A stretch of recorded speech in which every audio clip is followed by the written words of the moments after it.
Doing the purpose of God. ஆண்டவருடைய சித்தத்தை ஒருத்தன் செய்யணும்னு நினச்சிட்டானா அவனுடைய வாழ்க்கையில் ஏற்படுற ஒரு சேலஞ்சஸ். அவனுக்கு இருக்கிற முதல் சேலஞ்ச் என்ன தெரியுமா? Inferiority complex. நம்மளெல்லாம் ஆண்டவர் தெரிந்து கொள்வாரா அப்படின்றது தான். அதுக்கு ஒரு பெஸ்ட் எக்ஸாம்பிள் நான் சொன்னா, எபிரேயரில் ஹீரோஸ் ஆஃப் ஃபெய்த் லிஸ்ட் இருக்கும். அந்த லிஸ்ட்டில் முதல்ல இருக்கிறது யார் தெரியுமா? 99 வயசானவர் தான், ஆபிரகாம் தான். ஆண்டவர் தெரிந்து கொண்ட பாத்திரங்களை கொஞ்சம் திரும்பி பாருங்களேன். பயப்படுகிற கிதியோனை தான், சின்ன பையனாக இருக்கிற தாவீதை தான். இந்த குடும்பத்துலலாம் என் குடும்பம் ரொம்ப சிறியதுன்னு சொல்லி நம்மள மாதிரியே இன்ஃபீரியராக பேசிகிட்டு இருந்த சவுலை தான் ஆண்டவர் ராஜாவா ஆண்டவர் தெரிந்து கொண்டாங்க.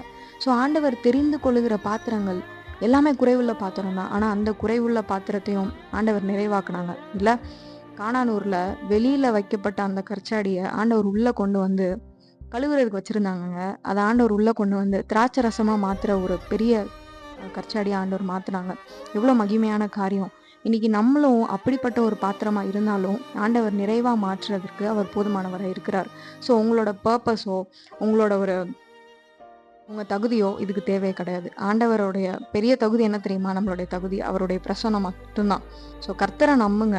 இன்னொரு காரியம், கர்த்தருக்காக ஊழியம் செய்கிறத இந்த உலகம் அற்பமாக பார்க்கலாம். ஆனால் ஒரு ஊழியக்காரனை எவ்வளோ கனம் பண்ணுவாருன்றத அவருடைய வருகை அன்னைக்கு அந்த ஊழியக்காரனும் அவனை ஏளனமாக பார்த்த அத்தனை ஜனங்களும் ஆண்டவர் பார்க்க வைப்பாங்க. ஸோ அதனால நீங்கள் டிஸ்கரேஜ் ஆகாதீங்க. இந்த ஒரு பிரைம் மினிஸ்டருக்காக ஒருத்தன் ஊழியம் செய்கிறான்னா அவன் எவ்வளோ கெத்தாக சுற்றுவான் உலகத்தில். நான் பிரைம் மினிஸ்டருக்கு நான் பிஎம்மாக இருக்கேன். அவன் பிஎம்மாக கூட இருக்க மாட்டான், சும்மா சொல்லுவான். ஆனால் அவனுக்கே அவ்வளோ ஒரு பெரிய ஒரு இது இருக்கும்போது நம்ம உலகத்தோட ராஜாவுக்கு நம்ம ஊழியம் செய்கிறோம். ஆண்டவர் எப்படி கனப்படுத்தாமல் இருப்பார்? ஆண்டவர் எப்படி அவனை சாதாரணமாக விட்டுருவார்?